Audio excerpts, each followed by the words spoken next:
Okay, let's jump right into this explainer and unlock the third law of power from Robert Greene's absolute classic, The 48 Laws of Power.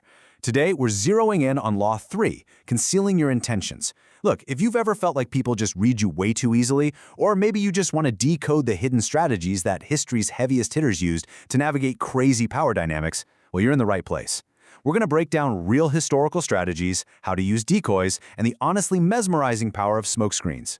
So the best place to start is by looking at two totally different ways of moving through the world. You know the type. Most people are what we'd call an open book.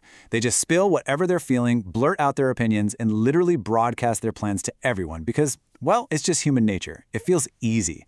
But here's the thing. Absolute honesty, it's kind of a blunt instrument. It often bloodies more than it cuts, and worse, it makes you incredibly predictable. But on the flip side, if you actually control what you reveal, you instantly become unpredictable. You command respect. You become highly strategic.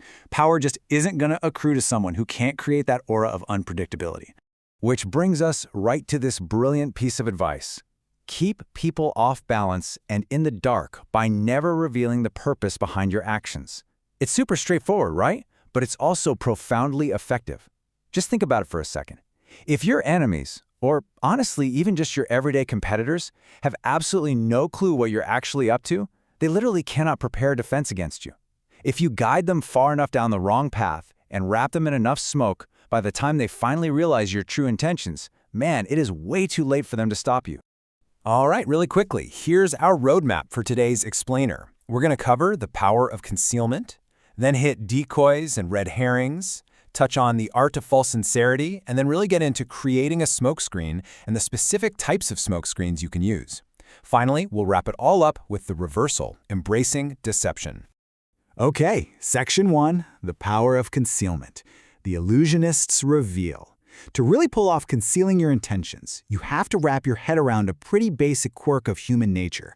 Our absolute first instinct is to trust appearances. If you just dangle an object you seem to want, people are almost always going to take that appearance as reality. Moving right into Section 2, decoys and red herrings, throwing them off the scent. Let's look at how you can actually weaponize that blind trust by setting up active distractions. So by definition, a red herring is something that actively distracts people.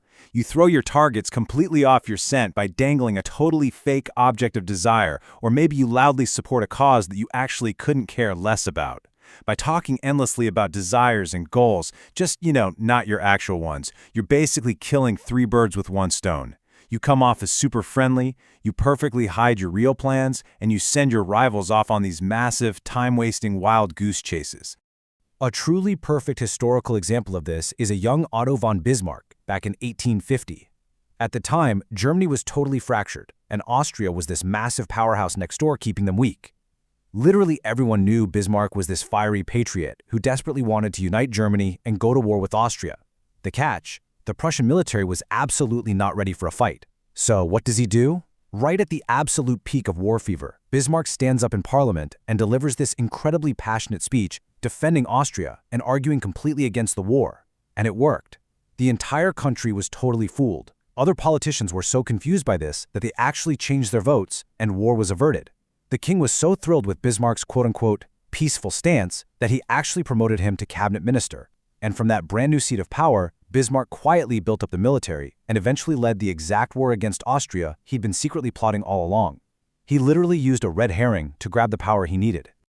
All right, Section 3, the art of false sincerity, honesty as a weapon. Here's a fascinating psychological glitch. People constantly mistake sincerity for honesty.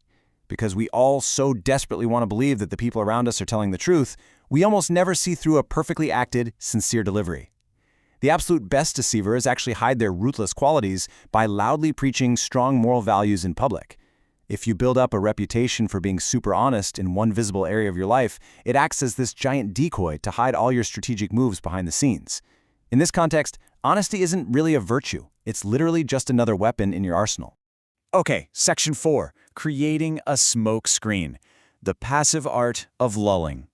So, shifting gears from active decoys, let's talk about the strangely hypnotic power of a passive smokescreen. Now, unlike a red herring, which, remember, actively distracts people and sends them running off in the wrong direction, a smokescreen is completely different. It's this familiar, bland, totally inconspicuous front. It draws victims right into your web by exploiting the fact that humans really can only focus on one thing at a time. It completely lulls your targets into a false sense of security. Honestly, the grayer and more boring the front you put up, the better it works to hide what you're actually doing. There's this brilliant con artist from history known as the Yellow Kid who proved this flawlessly. He wanted to target a millionaire named Sam Giesel. Now, Giesel was a really sharp businessman, so the kid didn't just walk up and pitch him a con right out of the gate. Instead, he used step 1, a totally familiar front.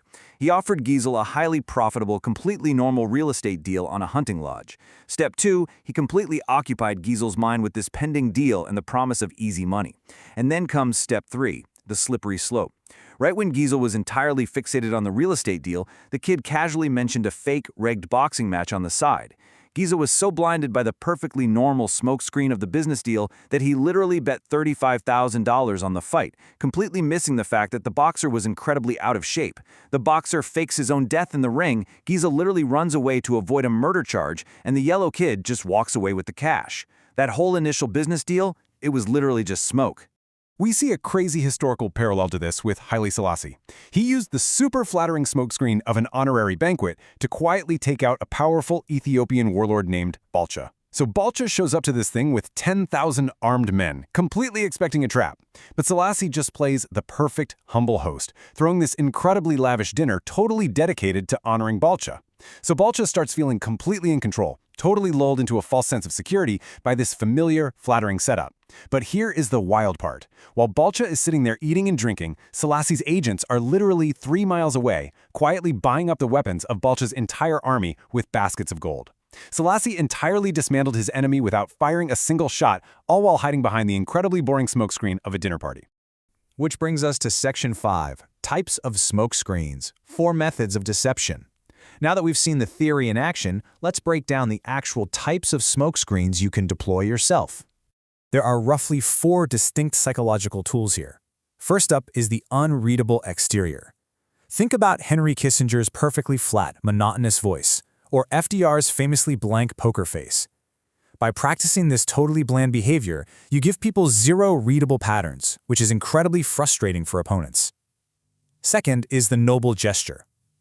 People just inherently want to believe that charitable acts are genuine. Like, the art dealer Joseph Devine helped found the National Gallery of Art. Seemed super noble, right? Actually, it was just a ploy to clear out his wealthy client's wall space, artificially reduce the supply of art on the market, and keep his prices absolutely skyrocketing. Third is the pattern.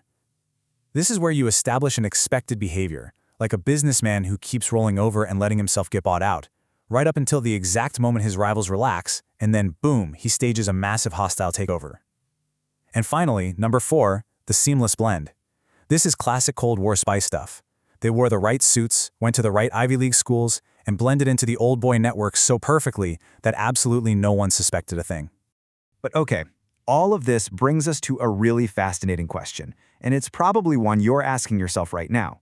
What happens if your cover is already blown?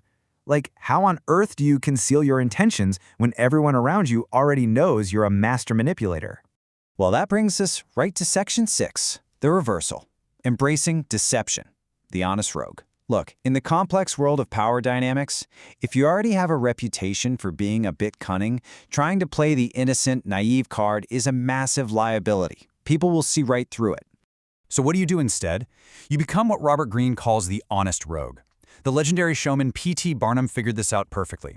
When you're already known as a humbug and a trickster, owning up to it actually becomes your brand new smokescreen. Barnum would set up these totally fake, ridiculous spectacles like a completely staged buffalo hunt, and the public absolutely ate it up. They knew he was tricking them, so he just completely stopped trying to hide it. He even published a tell-all autobiography. By just fully embracing your reputation and entertaining everyone with massive spectacles, you can actually hide your real, deeper intentions right in plain sight, totally concealed behind this loud, colorful facade.